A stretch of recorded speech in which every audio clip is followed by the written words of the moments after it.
Hi everyone, and I hope you're enjoying the event so far. Welcome to the session. We are lucky enough to be joined by Emm Charlton. So hi Em, how are you doing? I'm good, thank you. I'm good. Thank you for having me. Oh, it's great to have you on. So as a little bit of an introduction, is a training manager, and that is for Tyneside and Northumberland Mind. So this session is kind of going to go over a bit of a Q&A with them, just to sort of take it back to basics, all around kind of what mental health is, and the sort of signs and things to look out for. So it should be a really interesting session. So first of all, are you all right just to kind of go over a little bit about yourself, first of all? Absolutely. As you said, Tyneside Northumberland Mind training manager. I actually come into mental health from a lived experience perspective, supporting other people around me with sort of issues that I've had and sort of tough times in their lives that have come along. So I get a little bit passionate about this stuff because it does very much come from the heart. So that's kind of what brought me into the mental health sector, from spending years in the commercial sector working in event operations and a little bit of time in construction. So it's just funny how kind of life, and you can finally get to do something that's your passion, which is fab. Absolutely. It's always interesting to hear everyone's journey. Generally, people start in one completely different industry, don't they? And then they kind of end up where they are today. Oh, brilliant. And can you tell us a little bit about sort of your role and what it is that you do? So with Tyneside Northumberland Mind, we are obviously a mental health charity, and we have different pillars to the charity. So we offer counselling services, wellbeing services, and myself in training. So we go out and we support the community. We do some commercial training just to help bring some of those funds in to support some of the projects that we do, which is fantastic and we're really grateful for. And we also partner with the Suicide Prevention Network. So we work across 6 of our lovely local authorities, from Northumberland, North Tyneside, Newcastle Gateshead, Sunderland and South Tyneside. And that's a project really focused in on doing something about mental health, all the way up to suicide prevention, to do our best to get people talking about these things and do something to reduce those numbers, because let's be honest, one suicide is one too many. So it's a good challenge to be part of. Absolutely. Yeah, that sounds like such a great sort of project that you're involved in. So to get started then with the Q&A, I just kind of wanted first of all to go over what actually is mental health. So a great question and a brilliant place to start. The first thing we have to say is every single person has mental health, exactly the same as we all have physical health. And the two things are linked in. The World Health Organization did us a lovely definition of health, where they've said it's a state of complete physical, mental and social well-being. It's not merely the absence of disease or infirmity. So that was back in 1948. They were already thinking about things about mental health. But then they've gone on to define positive mental health, and it's about everything that we do on a daily basis. Can we all achieve our own potential? Can we cope with the normal stresses that come along in day-to-day life? Can we participate in our jobs? Can we work sort of productively? And can we make a contribution to our own communities and play our own part? So not just your community around your home, but it might be your college community. It could be your sports team community. Can you sort of actively participate in that? And can you deal with those bumps in the road that inevitably come along? And they do, they come to all of us, but how we cope with those, that's really our mental health. How we get up in the morning, we get dressed, we get in the shower, we get to school. Without mental health, we wouldn't be able to do those things. So it's really, really important. It's fundamental to everything that we do. Oh, definitely. I think it's like you say, isn't it? It's everyone. Everyone has mental health, and it's kind of every situation we deal with, isn't it? Absolutely. I think sometimes as well, if we were talking about physical health, and you sort of maybe stick it in your search engine, you get lots of really positive pictures, and that's just from putting in physical health. If you put in mental health, you get some negative stuff, and I think that's why it's part of the reason why it makes it difficult to, a bit more challenging to talk about, because it's already telling you sort of mental health is negative, when really it isn't. We all have that, and that's kind of one of the kind of stumbling blocks we've got. We need to accept that we've all got it, and it's not a good thing or a bad thing. We just have it.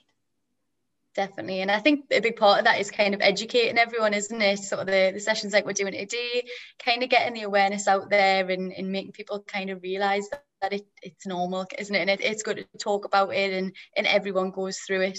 Yeah, absolutely. Nobody kind of escapes and gets all the way through life feeling great 100% of the time. It's just, to be honest, that would be a problem in its own right. But we all have it. It happens to all of us. And when it affects so many people, I don't understand why it's not freely spoken about. Absolutely. I wish it weren't the case, but unfortunately it is for the moment. But more sessions like this, and we'll start breaking those barriers down one by one. Definitely. So with that then, how can we actually take good care of our mental health? Do you have sort of any advice, any tips that we can do to actually take care of our own mental health? Absolutely. And a lot of these things you will already know, but sometimes we forget, or we maybe don't prioritize it as much as we should, because before you can look after anyone else in your life, sort of family members, your friends, before you can do any of that, you've got to be in a good place. So looking after you is actually really important. It's more important than we give it credit for sometimes. So we sometimes maybe feel a bit selfish doing things for ourselves, or feel like we need permission, and it's really not. It's the best thing you can do for everyone around you. So what we need to do are really the basics. We need to make sure we're sleeping well. Rest is really good, not only for the physical body, but it's really good for the brain to kind of process the day and resettle. So good sleep is great. I never used to sleep well, but I don't know, I've hit a point, I've changed jobs, and all of these things have now allowed me to sleep properly, and I am so protective of that sleep there, because I feel so much better. We have to eat well. We've all seen the adverts, we all know the messages about eating well for good physical health, but it actually impacts your brain as well. So giving yourself good nutrition is really, really superb for mental health. Exercise, again, we get given the messages about exercises, and you've got great sporting activities at the college. Join in, participate. It doesn't have to be the big stuff. Just getting out into nature, a bit of a walk, all of this is really good, and it's really good for the mind. We have a kind of a constructed world around us that maybe we move really quickly, and we do things at pace, and we've always got information coming in, and we've maybe forgotten how to relax. Really important. And some things you can do to relax would be, you could possibly do mindfulness. Now, this doesn't work for everyone. It's a skill. I'm still working on it.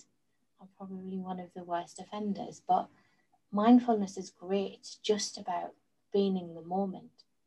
So we've had our recent stay at home and our lockdown, and I found actually, if I was going to be washing my hands so many times, then I would be in the moment. And it's just about, well, the 20 seconds, 30 seconds, feel the water, feel the bubbles, wash your hands, and just be aware of things, not thinking about what you're doing next or what you're doing tomorrow, what deadlines you've got to hit. Just even something as basic as that. And if you get really good, move on, do some mindfulness classes.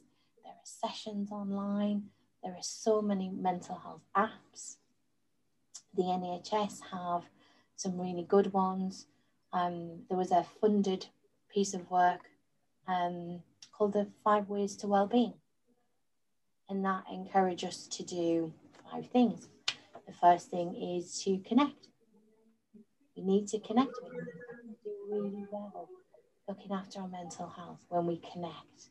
So instead of sending that email, speak to someone. Speak to maybe someone new. When we ask somebody and we're walking down the corridor, we don't kind of wave at them, how you doing, and walk past each other. Actually stop. Have a conversation about how someone's weekend was and really listen to what they say. Put 5 minutes aside just to do that. Maybe sort of walk along the road with someone, offer someone to share the same journey with them. The other thing that they wanted you to do was to be active. It's activity is associated with lower rates of depression, brings down anxiety across all of the age groups. So it's a really good habit to get into. It's great if you can start it when you're younger. There's associations with exercise with age-related sort of cognitive decline. Maybe it's protection against some of the brain diseases that come into play later in life. It doesn't have to be anything intense. It really doesn't. Walking can have a huge benefit. We might even get social when you're out walking and sort of chatting with people. I know I got a puppy recently and I've never spoken to so many people. He is cute, but they do like to stop and say hello. But it's the little thing. Stairs, not the lift. Don't sit at your desk and plow through your day. Go for a walk at lunchtime. Take a break. That'll be really good for your work as well. You've got a break from it. One of the other things on the 5 Ways to Wellbeing is to keep learning. It's a great environment, great to be doing this in the Tyneside College. But continued learning through life increases your self-esteem. It's great for the social life. It makes you more active. Loads and loads of things. It can lift people out of depression, doing educational activities.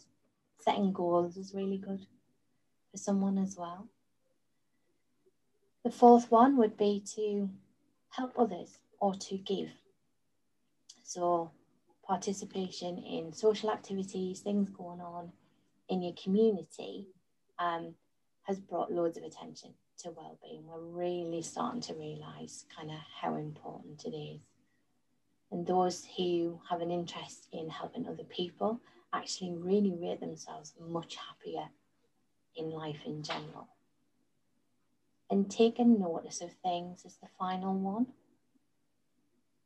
Take notice of everything that you're doing. Be aware of what's around you. It's a little bit like that mindfulness. Be in the moment. It reaffirms kind of life. And do you know what? Just savor those little nice things. We tend to let nice stuff just pass us by. No, it's just enjoy them. If someone's made you giggle, have a full belly laugh. There's nothing better for the soul. Just a good laugh is needed all round for me. But yeah, loads of things you can do to look after. Oh, I really like those. The 5 Ways of Wellbeing are really good. I think there's some excellent sort of tips in there. I know, like for myself, especially over lockdown, it made you kind of realise, again, kind of taking your life back to basics, isn't it? The sort of things that you appreciate and actually having some time to just appreciate the present and what's around you. And that's not necessarily material things, is it? It's like you say, kind of even passing people when you're out on your daily walk. It felt amazing to see somebody else, didn't it, to sort of say hi. And I think things like that would definitely used to kind of not appreciate at all. You wouldn't even give it a second thought, would you, passing someone in the street? So I definitely think I've started to kind of be a little bit more mindful and try and live in the present rather than thinking, right, what am I going to do after work? What am I having for tea? What's planned for the weekend? And you get caught up in that, don't you? And just thinking about what's next. So I think they're definitely some really good tips. And I know kind of helping other people as well. Like you said, it makes yourself feel good, doesn't it? That you're sort of doing something for somebody else as well. It's kind of benefiting them. Like you say, you kind of get a bit of a spark yourself, don't you? So yeah. You get a nice feeling, don't you, when you've helped somebody? And again, they're nothing huge, and it can be difficult when we're in the middle of a situation like lockdown to find the positives. But you really great example from yourself there, that they are there.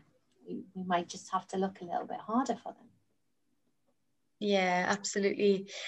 So with that then, what might it look like? So anyone who is experiencing maybe poor mental health, whether it's sort of yourself or whether it's a friend, what might that look like? So it can look different for everyone. We're all individual and we all cope or deal with things really differently. But some sort of guiding things that you could look for. If you normally are fortunate like me and you sleep really well, and suddenly your sleep's really disturbed, or you find it difficult to get off to sleep, or you could be the other way. You might not sleep very well and now you sleep for really long periods of time. Anything that messes about with your sleep pattern, something's going on. It doesn't necessarily mean there's a mental health illness to worry about there, but it does mean that possibly a little bit of stress. Is it maybe it's exam time? Have you got something new coming along that you're a little bit anxious for? But if things start affecting your sleep, let's maybe deal with what that root cause is. Again, the same with food. If we've got changes in eating habits, we've lost our appetite, or we've started maybe eating a little more than we would. Maybe it's having not enough energy to get you through the day, feeling really drained or really, really hyperactive. Again, they're all changes that we should be just conscious of, and maybe do some of those nice activities to rebalance ourselves, bring ourselves back. You could have kind of maybe unexplained aches and pains. We know that when, particularly where there's depression or a really high level of stress sometimes, that the body can have a physical reaction to these things. So that might be a bit of an indicator that we need to really look after ourselves in the first instance. But really sort of feeling a little bit sad, but for a long period of time, maybe it's a bit hopeless, so you get those feelings of helplessness. Then let's reach out to somebody. Let's use some of those resources that are available to us. Mood swings as well can be a thing to watch out for. And sometimes, if it's anything like me, it's my friends who would spot that in me way before I would. So again, it's good to look out for other people. But any sort of ongoing and persistent, if it's something that you know and you understand, it's still time for that self-care. So if we're in exam periods, we're having issues with food, we're having issues with our sleep, we know it's going to be short term, but the benefits of actually looking after that and protecting that sleep and getting that good nutrition in will really pay dividends to get you through that period of stress. Because we need to plan, because when you're in that situation and you're already feeling a little bit uptight or stressed or anxious, that's really difficult to think about things objectively. So it's much better to plan for these things. It's a bit like a seatbelt in your car.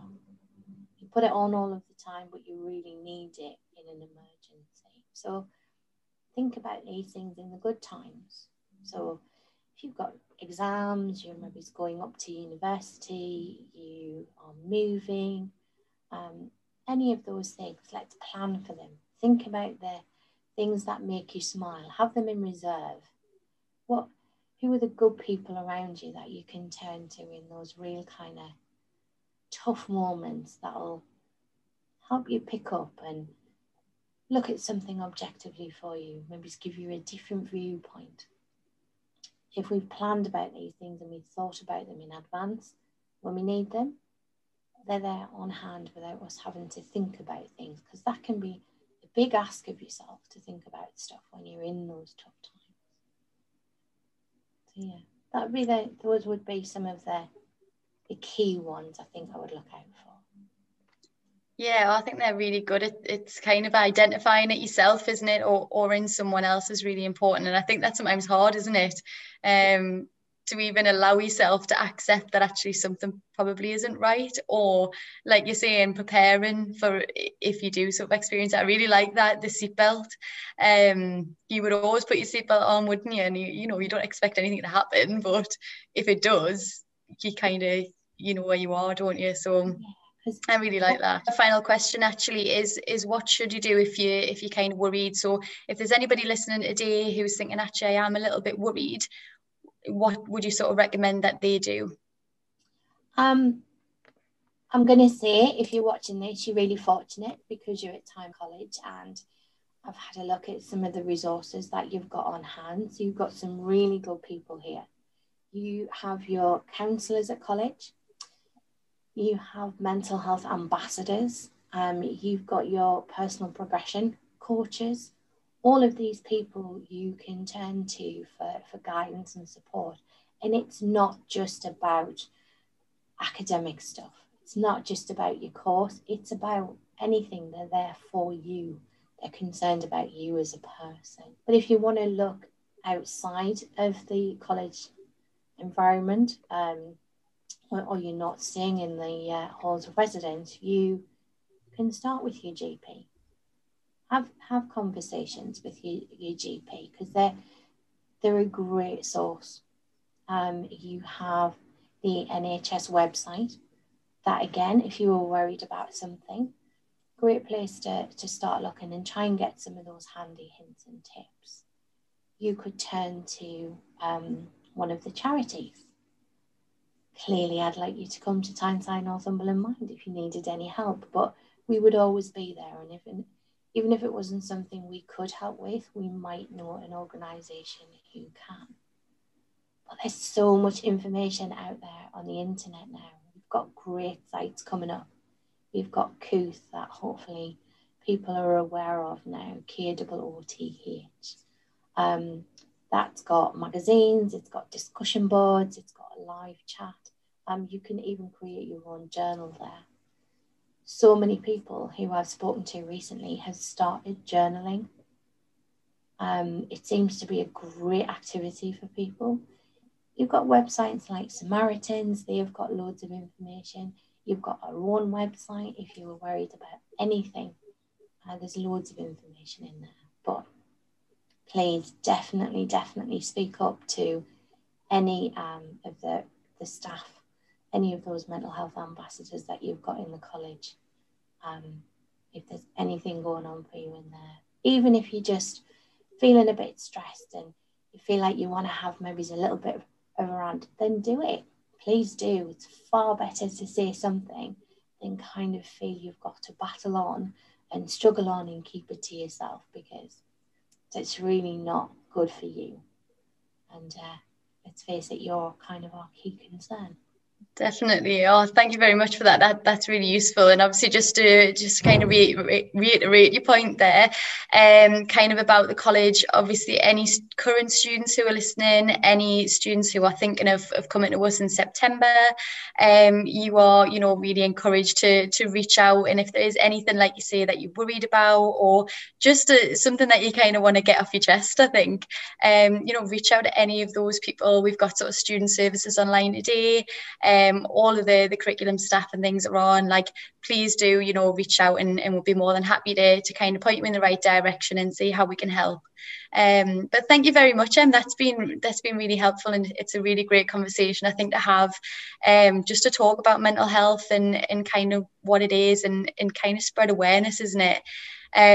So that's been brilliant to speak to you today. Thank you so much for joining.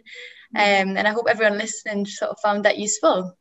Yes, you're all part of my Thank family now to spread the word, to raise awareness, and let's get talking about stuff and making things better for everyone. Absolutely. Thank you very much. We're really pleased to have you as part of today. You're welcome. Good luck, Thank everyone. you. Thanks for listening, everyone. Enjoy the rest of today.